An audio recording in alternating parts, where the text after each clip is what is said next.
Sir ఒక brother join అయ్యిండ్రు Radhakrishna గారు తీసుకుంటారు. మాట్లాడండి, ఇవ్వండి వారికి అవకాశం. కిషోర్ గారు నమస్కారం అండి. సార్ నమస్కారం అండి. ఎవరండి?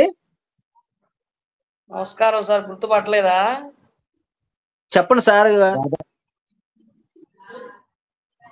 సార్ ఏం చేస్తున్నారు? చెప్పండి సార్. అవి కాదు, అవన్నీ ఇందులో మాట్లాడుకోవడం కుదరదు కదా సార్, టైం వేస్ట్ అయిపోద్ది కదా. ఏం చేస్తున్నారా, తిన్నారా, ఇవి కాదు. మనం మీరు సబ్జెక్ట్ లో మాట్లాడేసేయండి డైరెక్ట్ గా, ఎందుకంటే చూసే ప్రజలు కూడా ఇబ్బంది లేకుండా ఉంటది. మీరు ఏదైనా పర్సనల్ గా మాట్లాడంటే నాకు కాల్ చేసి మాట్లాడండి. సరే సరే సరే. ఎందుకంటే చాలా మంది చూస్తుంటారు కదా. అదే చెప్పండి సార్, చెప్పండి. దీని మీద మీరు ఇప్పుడు గ్రంథాల గురించి మాట్లాడాలి అంతేనా మీరు? అవును సార్. అంటే ఇప్పుడు నాదో చిన్న క్వశ్చన్ సార్. ఇప్పుడు మనం ఒకళ్ళని క్వశ్చన్ చేయాలంటే వాళ్ళు మనకు అవకాశం కల్పించాలి, అవునా కదా? చెప్పండి. అదే మీరు చెప్పండి, మీరు చెప్పండి సార్, మేము వింటున్నాంగా.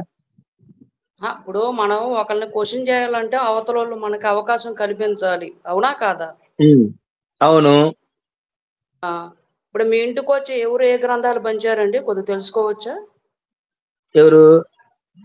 మా ఇంటికి అండి, మా ఇంటికి చాలా మంది వచ్చారు. మీకు తెలుసా కాదు సార్? ఇప్పుడు మా ఇంటికి ఎవరు వచ్చారు మరే? సరే, మీరు నన్ను అడిగారు కాబట్టి చెప్పమంటారా? సరే, మా ఇంటికి ఎవరు వచ్చారన్నారు? ఇస్కానా సహోదరుడు ఏది రామాయణం, భగవద్గీత, మరికొన్ని బుక్స్ తీసుకొని మేమున్నటువంటి బజార్లో వచ్చి నాకే అమ్మాడు ఆయన. ఓకేనా? మా ఇంటికి వచ్చి నేను ఆయన తిరుగుతూ అమ్ముతా ఉంటే నేను ఆయన పిలిచి మా ఇంట్లో నేను చెప్పేది మీరు చెప్పేది మీరు టాపిక్ డైవర్ట్ చేయకండి. కిషోర్ గారు మీరు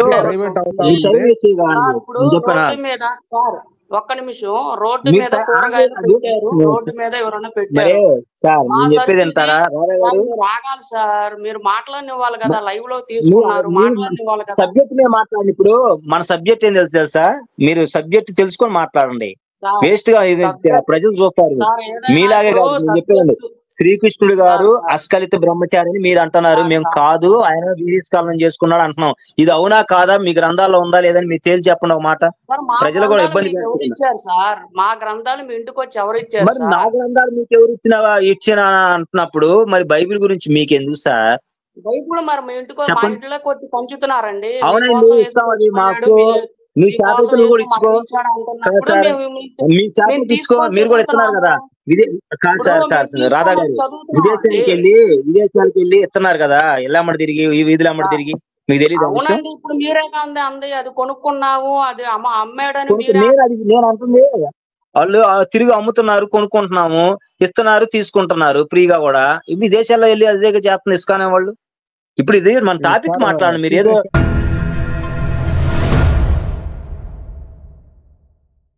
హాయ్ ఫ్రెండ్స్, ఎలా ఉన్నారు? దేవుని పరిశుద్ధ నామానికి స్తోత్రం. మీరు ఇప్పుడే వీడియో చూసింటారు కదా. ఈ యొక్క వీడియో ఏంటంటే, మేము లాస్ట్గా లైవ్ చేసినప్పుడు ఆ లైవ్ లో ఒక బ్రదర్ జాయిన్ అయ్యి ఆయన ఏం మాట్లాడారో మీరు ఇప్పుడే విన్నారు. లైవ్ లో కొంతమందిని తీసుకునేటప్పుడు మీరు దయ ఉంచి మీరు టాపిక్ కి సంబంధించి, అంటే మేము ఏ విషయం గురించి అయితే మాట్లాడుతుంటామో ఆ విషయం గురించి మాత్రం మీరు ప్రశ్నలు అడిగితే అది చూసే వీక్షకులకి అర్థమవుద్ది, మాకు ఆన్సర్ చెప్పేటప్పుడు కానీ కరెక్ట్ గా ఉంటుంది.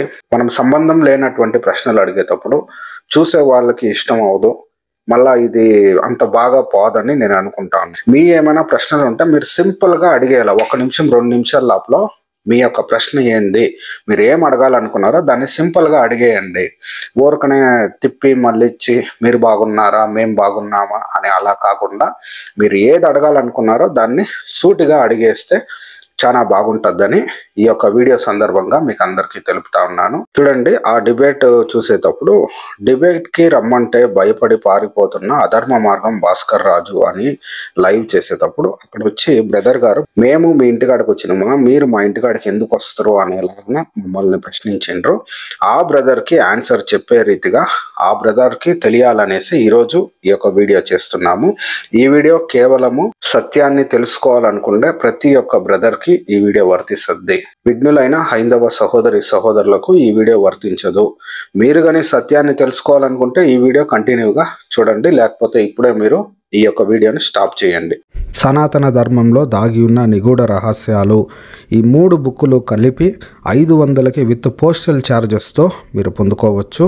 ఈ బుక్కు మీ దగ్గర ఉండడం వలన మతోన్మాదులు ఎవరైనా వచ్చి మిమ్మల్ని ప్రశ్నించేటప్పుడు ఈ బుక్కులో మీరు తీసుకొని మీరు వాళ్ళని రిటర్న్ ప్రశ్నలు అడగొచ్చు. చూడండి, ఆ బ్రదర్ మమ్మల్ని అడుగుతా ఉన్నారు, మీరెందుకు సువార్తని ప్రకటిస్తా ఉన్నారు, యేసు ప్రభు గురించి మీరు మాకాడ ఎందుకు వచ్చి మాట్లాడుతున్నారు అనేసి మాట్లాడుతున్నారు. కాబట్టి ఈరోజు వీడియో చేస్తున్నాం. చూడండి, భారత రాజ్యాంగం ప్రతి పౌరునికి మత స్వేచ్ఛను కల్పించింది. ఎవరైనా తమ విశ్వాసాన్ని అనుసరించి ప్రార్థన చేసుకోవచ్చు, ఆచరించవచ్చు, ఇతరులకు చెప్పవచ్చు. ఇది భారత రాజ్యాంగం ఆర్టికల్ 25 మత స్వేచ్ఛ హక్కులో మీరు చూసుకోవచ్చు బ్రదర్. మత స్వేచ్ఛ అంటే ఎవరైనా తమ మతాన్ని అనుసరించవచ్చు, మార్చుకోవచ్చు మరియు బోధించవచ్చు. ఇది భారత ప్రజాస్వామ్యానికి మూల స్తంభం.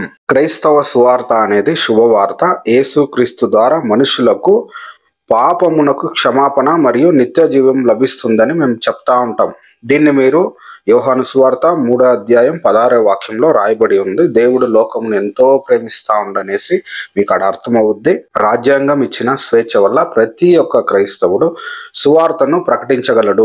ఇది కేవలం హక్కు మాత్రమే కాదు, దేవుని యొక్క పిలుపు గాని. యేసు ప్రభు వారు మత్తయి రాసిన సువార్త 28వ అధ్యాయం 19-20లో మీరు కానీ చూస్తే, కాబట్టి మీరు వెళ్ళి సమస్త జనులను శిష్యులుగా చేయుడి, తండ్రి యొక్కయు కుమారుని యొక్కయు పరిశుద్ధాత్మ యొక్కయు నామములోనికి వారికి బాప్టిసం ఇచ్చుచు నేను మీకు ఏ ఏ సంగతులను ఆజ్ఞాపించితినో వాటినన్నిటినీ గైకొనవలెనని వారికి బోధించుడి. ఇదిగో నేను యుగ సమాప్తి వరకు సదాకాలము మీతో కూడా నున్నానని వారితో చెప్పాను. చూడండి, ఇక్కడ యేసు ప్రభు వారు గాని మాకు చెప్తా ఉన్నారు, మీరు సువార్తని ప్రకటించండి అనేసి. అంతేగాని మేము బలవంతంగా ఎవరినో కానీ మత మార్పిడులు చేయడం కానీ, బలవంతంగా ఎవరినైనా ఇలా ప్రలోభాలు పెట్టి ఎవరినైనా మత మార్పిడులు కానీ మేము చేయట్లేదు. చాలాసార్లు సువార్తను ప్రకటించేటప్పుడు అడ్డంకులు ఎదురవుతూ ఉంటాయి, కానీ దేవుడు మనకు ధైర్యాన్ని ఇస్తాడు. రాజ్యాంగం ఇచ్చిన హక్కు మన విశ్వాసానికి రక్షణ అయ్యింది.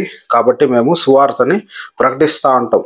భారత రాజ్యాంగం ఇచ్చిన మత స్వేచ్ఛను కాపాడుతూ క్రైస్తవ సువార్తను ప్రతి ఒక్కరికి తెలియజేయాలి.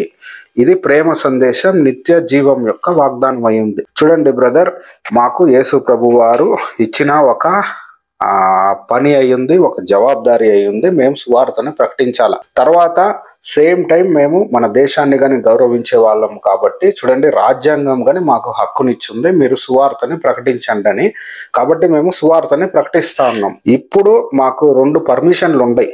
అయితే మీరు మమ్మల్ని ప్రశ్నిస్తున్నారు కదా, ఇలా చేయొద్దు అలా చేయొద్దని. ఈ హక్కును మీకు ఎవరిచ్చారు? మా గ్రంథాలలో యేసు ప్రభు గురించి అందరికీ తెలపాలని యేసు ప్రభు వారు మాకు చెప్పారు. మీ గ్రంథాల్లో ఎవరు చెప్పారు? ఎక్కడుంది అది? రెఫరెన్స్ ఏమైనా ఉంటే చూపియండి, చూద్దాం. ఇలా సువార్త చెప్పే వాళ్ళని అడ్డుకోవాలా, వాళ్ళని కొట్టాలా, వాళ్ళని చంపాలా, వాళ్ళని దూషించాలా అనేసి మీ యొక్క గ్రంథాల్లో ఏ దేవుడు చెప్పుండో, ఎవరు ఇలా చేయమని చెప్పున్నారు మీరు చూపించండి. ఇప్పుడు దాకా ఈ యొక్క వీడియో వీక్షించిన ప్రతి ఒక్క బ్రదరు మీరందరూ యేసు ప్రభు గురించి చెప్పండి. మతోన్మాదుల్లాగా దుర్భాషలాడొద్దు, మతోన్మాదుల్లాగా చెడుగా మాట్లాడొద్దు, ఇతరులను కొట్టొద్దు, అవమానకరంగా మాట్లాడొద్దండి. యేసు ప్రభు యొక్క ప్రేమని అందరికీ పంచండి. అందరూ ప్రభు ప్రేమని తెలుసుకోవాలా. ఈ వీడియో గురించి మీ యొక్క అభిప్రాయాన్ని మాకు తెలపాలంటే కమెంట్ ద్వారా తెలపండి. ఇటువంటి మరెన్నో వీడియోలు చూడాలనుకుంటే మా ఛానల్ని సబ్స్క్రైబ్ చేసుకోండి. ఇంకొక వీడియో ద్వారా మళ్ళీ మీట్ అవుదాం. అప్పుడు దాకా దేవుడు మిమ్మల్ని కాపాడునుగాక. ఆమేన్.